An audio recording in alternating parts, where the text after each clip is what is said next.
America Meditating Radio Show. We collect wisdom, inspire each other, and empower hearts on demand 24/7.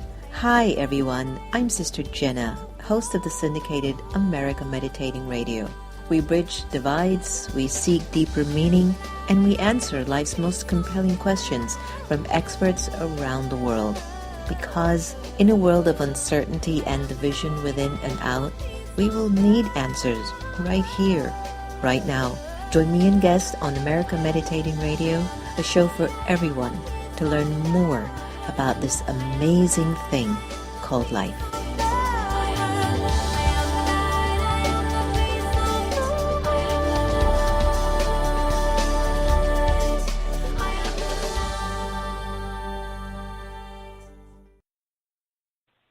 Get off the grid and step inside your heart.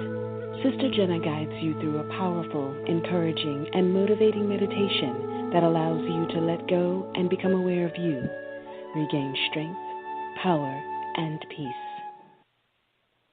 The Azar Foundation for Children of the World is an organization aimed to support women and children in need across the globe. We believe in empowering lives, strengthening minds, and providing programs that enrich health and education. The Azar Foundation was founded in 2003 and has been serving the world ever since. Visit us at our website at www.azar4children.org. That's www.azar4children.org to find out more information about our endeavors and join our mailing list. Remember, the smile and the cry of a child doesn't have any language. The Azar Foundation.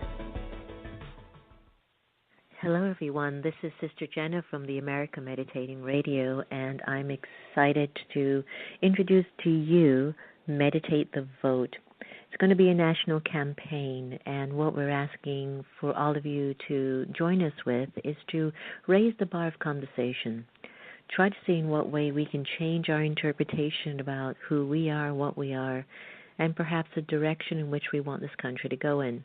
Regardless of whoever becomes the next president in 2017, we are still responsible for the way that we want to move our lives. So could you join me and an alliance of friends around the country to meditate the vote? Go to americameditating.org, press on Events, Meditate the Vote, and you'll be able to get a whole bunch of information. So join us, because I, Sister Jenna, meditate the vote.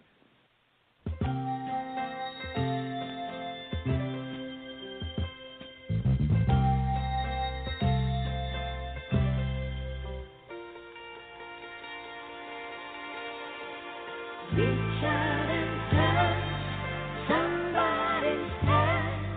Make this world better place if you can. Reach out and touch somebody's hand. Make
Hello, everyone. Instead of reaching out for your iPhone, reach out and just say hello to the person next to you. A classic by Diana Ross, Reach Out and Touch Someone's Hands. Welcome to America Meditating Radio. I'm your host, Sister Jenna, and in the studio with me is our lovely Gita mother, Sister Gita as well. Well, what can I tell you? The temperament is increasing. Listen to what's going on, everyone.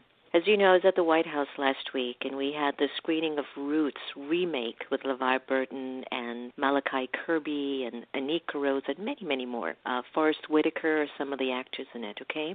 That's coming out on Memorial Day on the 30th, and that's the remake of Roots to remind us of the rise of the culture of Africa America. But more than anything else, it's the rise of how we're supposed to be. We're supposed to be evolving. And yesterday at the Meditation Museum, I had this incredible priest who was in town from a Central American country.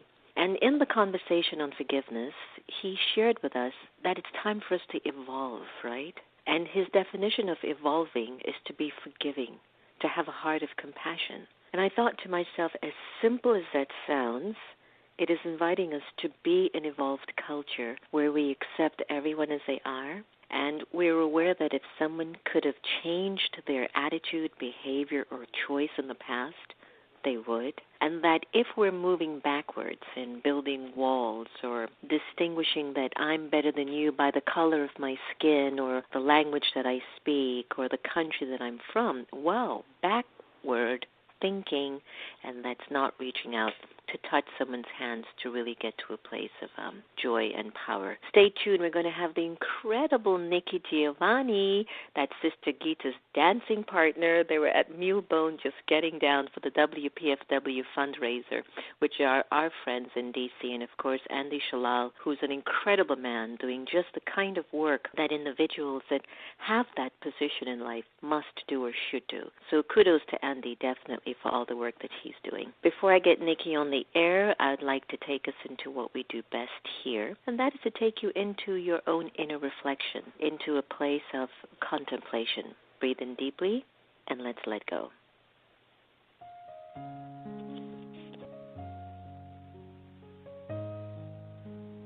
Om Shanti.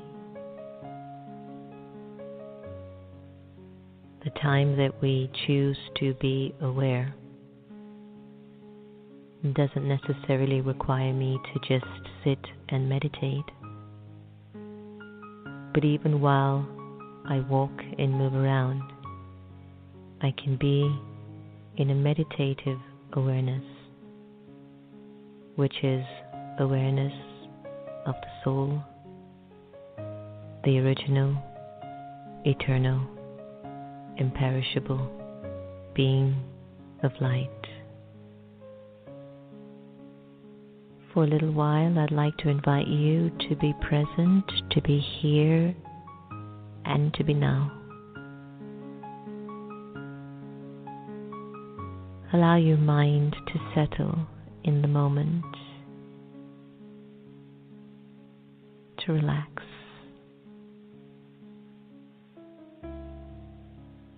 This meditation is about awareness. It's about becoming aware of your original and eternal self.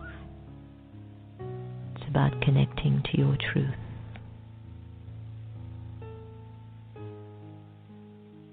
Let go of your name.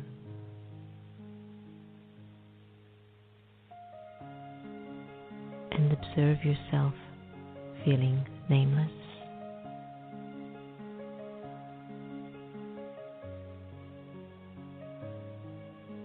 Let go of your gender, to discontinue thinking you're a man or a woman.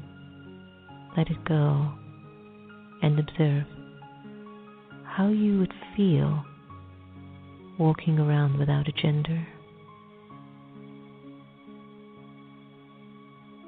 Let go of the role that you play and let go of the titles that you own. Observe how you're feeling as you are gradually letting go.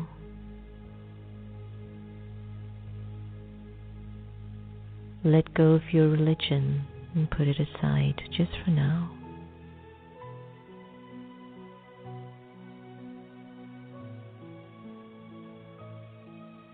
let go of your nationality and even the language that you're accustomed to.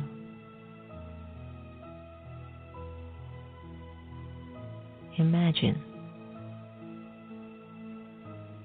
you have no name, gender, role, title, religion, nationality, or even a language.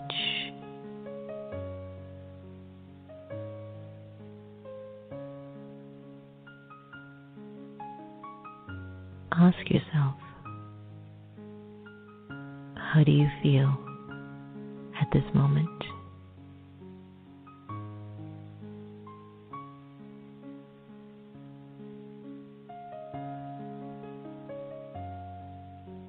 And in this feeling, who would think of you and who would you think of?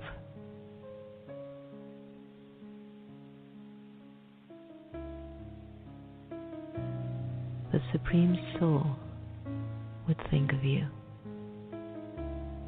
and you, the liberated soul, would think of the Supreme. In this state of absolute freedom, I am truly who I am. A free, peaceful, pure, immortal, and eternal soul.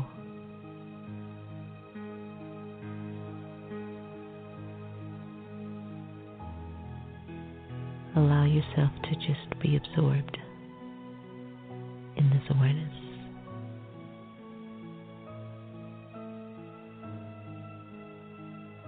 At this time,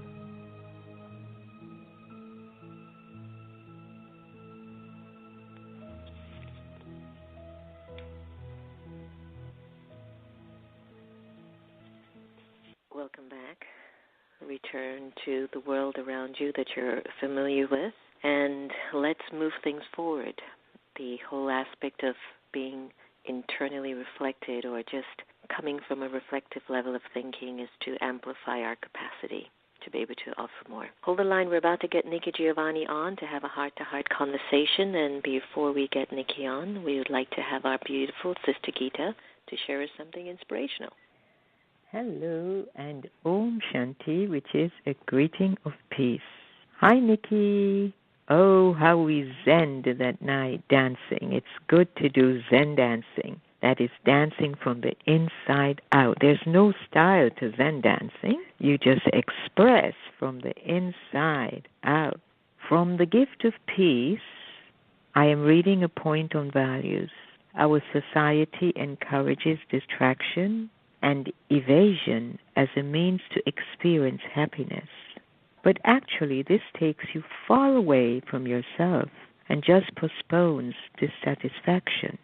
The true solution is to concentrate on what nourishes the spirit and gives you life. Purity of thought and words and deed, peace, love, internal bliss, and truth. To love simple things is humility. It means to respect all that life presents to you. It means to appreciate and value everything appropriately. It means to remain focused on your inner peace and not to lose your sense of personal well-being. This is quite important, not to lose your sense of well-being. To make good use of what you have and to let go of what you do not use is to love simplicity and live a life of simplicity. Simplicity is to find beauty in the natural things in your life and not to be impressed by show. What a contemplative day I'm going to have with this thought. Wonderful thoughts from the book, The Gift of Peace. Thank you. As usual, you do it, Sister Gita. That was amazing. Well, I don't know where to begin, but we are just so excited to have Nikki Giovanni on the air. Nikki's bio, resume, life, it's huge, and I don't even think this is going to give it justice, but an award-winning poet, celebrated author, activist, educator, one of the world's most well-known African-American poets. Her work covers topics ranging from race and social issues to children's literature. Nikki has received numerous awards and accolades for her work, including multiple NAACP Image Awards, the Langston Hughes Award for distinguished contributions to arts and letters, and the Rosa Parks Woman of Courage, and over 20 honorary degrees from colleges and universities from around the country. She's reached a major area of prominence in the late 60s as one of the foremost authors of the Black Arts Movement. She has taught at a number of prestigious institutions and is a university distinguished professor of English at Virginia Tech. Today we're honored to welcome renowned poet and amazing dancer, Nikki Giovanni. Welcome. Good morning. How are you? We're fantastic. I hope you got the videos that we sent with you and Sister Gita just jamming at Mulebone. Yeah, I don't do email and stuff, but I have. I'm fortunate to have people who do. I did get it. It was funny, wasn't it? When I saw her dance, I just could not resist it. It was beautiful, and the thing about her, she's recovering from cancer and all of that, and so just her spirit of just being out there, I think is just what we were all feeling. It's just her spirit was dancing, and you caught that spirit. Oh, my, yes. I didn't know that about the cancer, but she just seemed to be so joyful. I thought, I want to join that. Yeah, I get that. She does it a lot with us. Well, thank you for joining us on the air, and I just don't know where to begin. I think that sometimes even when you do your life review, maybe you've just lived your life as your calling. Like you feel when you do your life review, this was what I was supposed to do. Would you agree? You have to listen to yourself. And I've been listening to your program for a while, and I think what's so nice about what you all do is you remind people that when you meditate, when you listen to yourself, it's your best self that comes out. And I think that's true. I think you have to take a chance on yourself, as it were. I like that. Take a chance on yourself. So has that been the source of your inspiration for your writings and poetry? I've just tried to, yes, it has been. I've just tried to tell the truth as I understand it. And that means that you're going to change.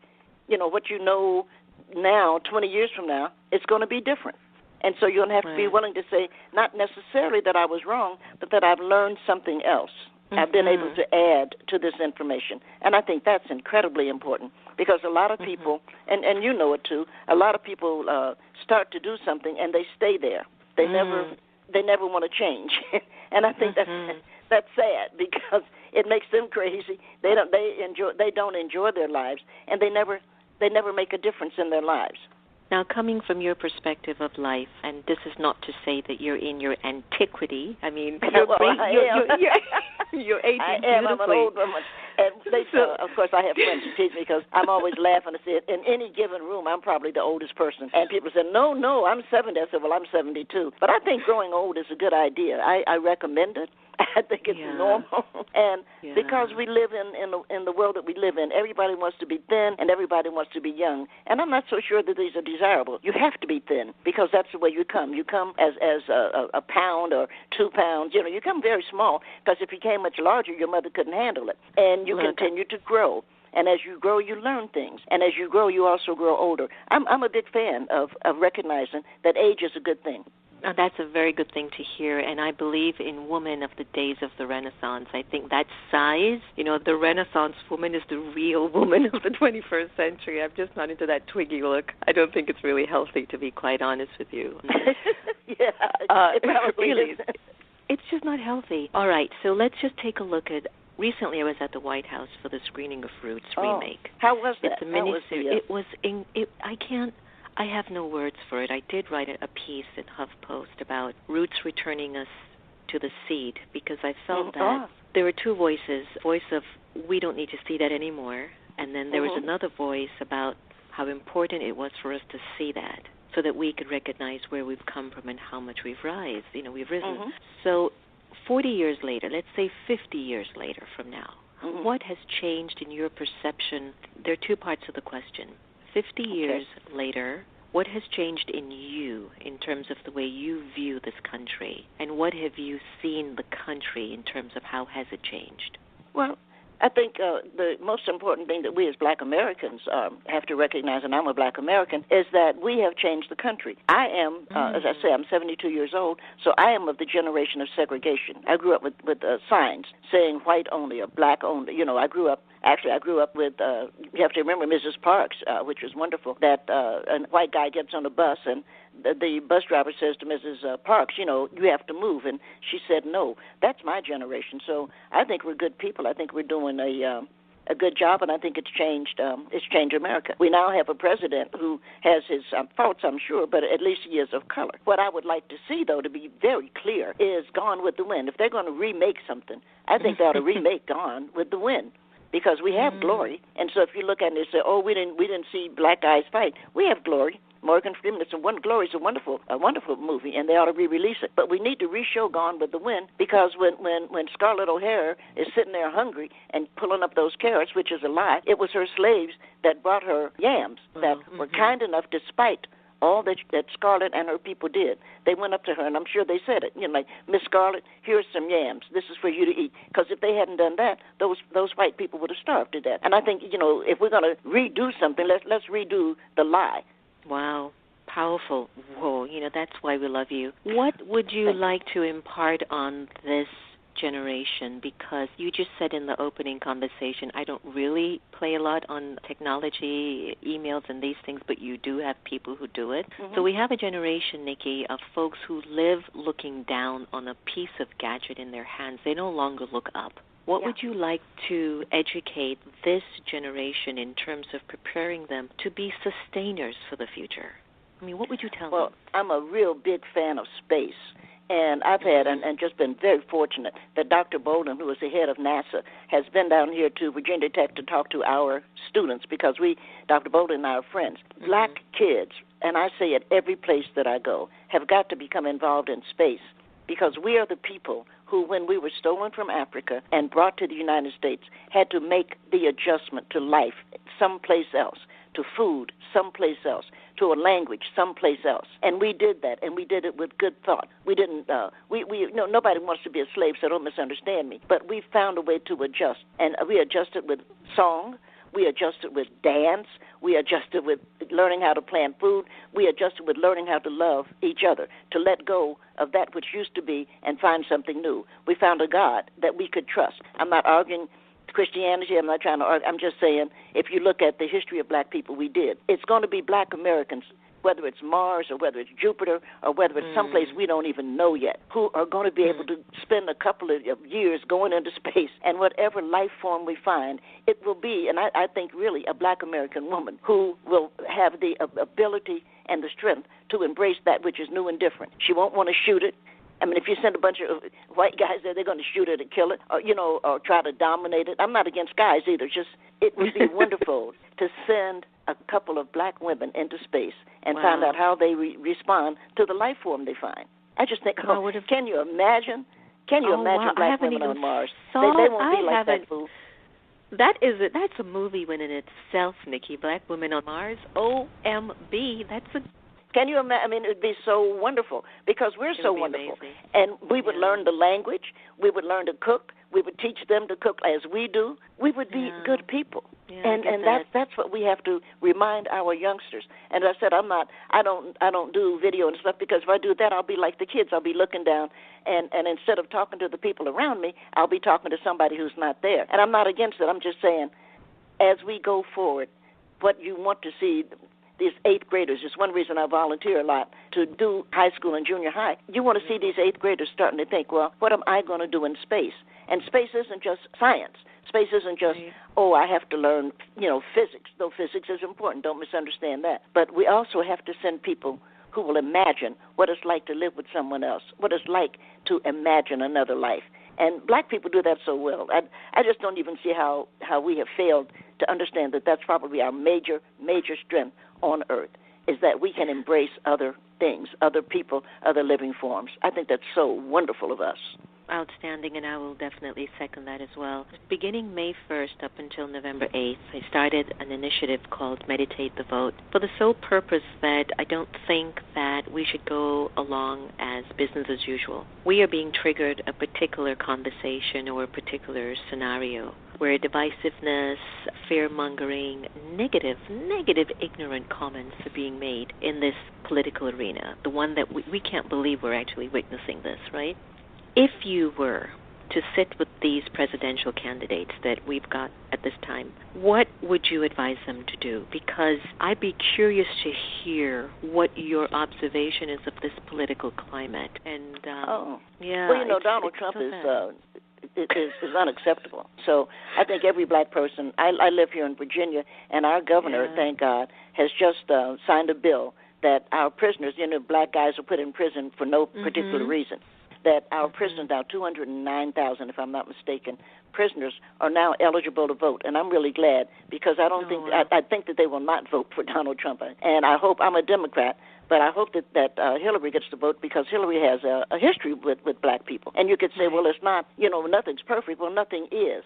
But we do in Arkansas have a history. And, this is where we were talking about Daisy Bate. We do have a history of people trying to do something better. So I'm really hoping that we get registered and we vote for Hillary. Because the idea of Donald Trump, it makes you throw up. It's incredibly insane, because he's a wild card. You don't know what's going to happen.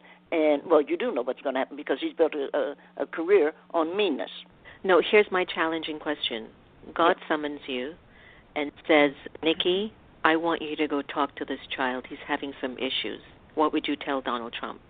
I would tell Donald Trump that the main thing I think he should do is, one, give back the money that he's stolen. Because, he's the one talking about, and it's so, sometimes you don't believe white people, and I'm very close to several white people. It's not that.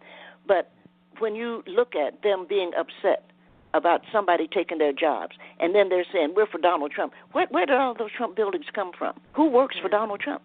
All of those people that he's telling them they should hate. But I can't tell Donald Trump anything, because if I were asking God to do something. God summoned you see? No, if I were summoned, let me do it the other way. I'm a black woman. If I were summoned in God, I'd say, you can take him. He's ready for you. You are just so naughty. Well, see, there's nothing I can do about him, but you can have him, and have some good wine, and he'll sit up in heaven and watch things.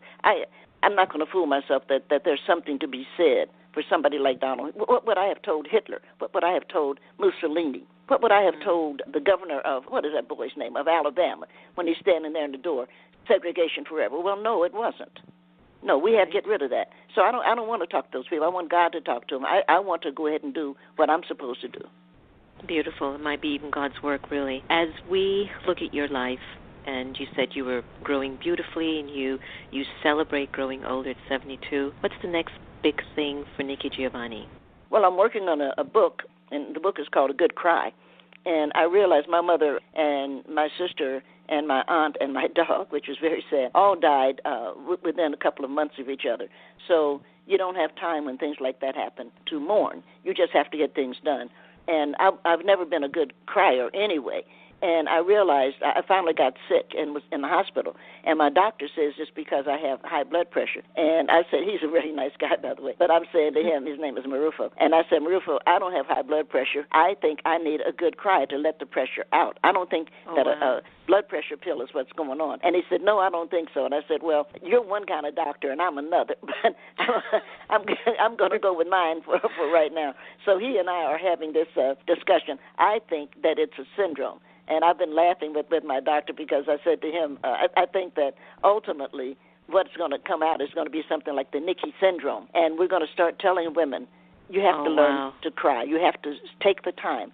Because when things happen, when horrible things happen, your kid gets shot. Here in Roanoke, we just had an 11-year-old to be shot to death by a 10-year-old, and it was an accident. He had a gun and he was playing with a 10-year-old. He shot and he killed her. That woman is going to have to find a way to let that feeling out. It's going to take a time, but can you imagine your 11-year-old is killed by a 10-year-old?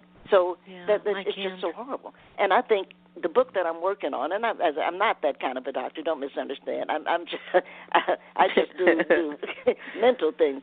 But I think it's so important that women learn to cry, because the women that I know didn't. And somebody said, oh, women cry all the time. I said, only in movies. The women that I know, my grandmother, my mom, my aunts, they didn't cry. They did what had to be done. And the next thing that had to be done, they got it done. Next thing that had to be done. And they didn't take the time to sit down and say, I'm in pain. I'm sorry. This hurts. And I think that we need to think about what, again, now in an age of desegregation, because in the old days you had to be so protective. But now that we're at another stage, I think that women my age, women younger than I am actually, need to learn to release their tears. And our friends, because all you have to do, if you cried on the TV, on your radio show right now, people would call in and say, oh, don't cry. and they would think that it was comforting. But it's not comforting. But what you want is somebody to come and put their arms around you and say, it's okay, baby, cry. Yeah. It's all right to release that. I don't know if I'm making sense to you, but No. It's Can very I tell you important. that I think the Nikki syndrome is going to be big, because I recalled, especially perhaps in the last 10 years, 2 periods in my life where it was just too much. And even it was that last bit that broke the camel's back. And I remembered when I just let it out, it was like everything was fine after that. There was nothing wrong. And so I do feel that we are bottling a lot of pain from the past. And sometimes you don't need therapy. Sometimes you just need a big cry, and that's going to be enough. That's beautiful. That's the book I'm working on. So I'm a poet, so it's going to be poetry. But I'm enjoying that, because I think women need a good cry. I think we do. And that's something, you asked, what would I have changed? See, I wouldn't have known that 30 years ago. If you had asked me, I would never have known that, because 30 years ago we were fighting to change this country, and we just weren't going to allow ourselves to cry. We were going to walk across that Selma Bridge. We were going to sit in to break the counters down. We were going to do what we had to do. But now, if you look at people my age, we have done so much, and we need to be able to sit down and say, I did a good job. I did what I had to do. Now I can sit down and cry. And the people who love us, our friends, I have a couple of girlfriends. I'm going today. We go up to a place called Wintergreen, and we've been going up there, about 20 of us, usually sometimes only 15, but there are about 20 of us, and we go up for a weekend, and we just sit and talk to each other. It's so wonderful that you can sit with your girlfriends, and I'm cooking this time. I'm frying chicken, because I fry the best chicken, and that you can just sit there, and things that bothered you, you can talk about. You can let it out. Yeah. And I think it's so important that we find a way back to that friendship. So when I ask you a question like the best vision for yourself and what do you think would make America and the world a better place, would you say it's friendship? I think friendship is incredibly, incredibly important. Yeah. But if I could do one thing, speaking of if the heavens came down and said, Nikki, what one thing do you want? That one thing would be to put a black woman in charge. I just have so much faith in us. I would love to bring my grandmother back, but I know she's not going to leave heaven and come back here and be bothered with us. But it would just be so wonderful to see a black woman, a young black woman, who's going to have a different vision and who's going to be strong enough to say, this is how we're changing. We're not going to war. We're not going to handle any of these things. I mean, we've done that. I would just love to see that. I really would. I think it would make Earth a better Earth. Wow, that's very powerful. Nikki Giovanni, it's been our honor and privilege to have you on the air today, and we wish we were with you in Wintergreen, because I think that would be an awesome conversation, but maybe in the next lifetime. I have to say, we're all intellectuals, and so is Joanne Gavin and Sonia Sanchez, and it's a bunch of us, and it is more fun. I'm also a good whist player for any of your people who play whist out there, and so I enjoy it, because I usually win at whist. My partner are pretty good. So it is so much fun to spend the weekend with a bunch of women just laughing. And I would recommend it to anybody for any reason. Put yourself some beer and a couple of bottles of wine and bring some people you enjoy and just get away and enjoy it. That really means so much. Nikki Giovanni, you're the best. Many, many blessings. And we thank you for what you've contributed and what you will be contributing. Thank you so much for inviting me. All the best. Bye-bye. Bye-bye. Rich content of information, and that's what you get when you speak to someone like Nikki Giovanni. Did you hear all of that? Just the whole, the wisdom, the experience, the knowledge, the know-how, her coming, she's living her power, she's living who she is, and she's not trying to be anyone else, she's not trying to impress, she's not trying to be too dignified, that she stops enjoying life and just being herself. And so thanks to her for the work that she's done and the contribution. So wow, she's left us with something to think about, which I've never thought about before. One, put a bunch of African women in space. Never thought of that. Put an African young woman in office. Never thought of that. I leave that for you, my friends, our humble listeners, to percolate on. You've been listening to America Meditating Radio. And remember, no one can take away your happiness unless you give them permission. And we are here. We are here to love each other the same. So let's do that. Wow. Take care, everyone. I'm going to end today with beautiful Lucinda and her wonderful music on just basically, we've got a lot to learn. Take care, everyone.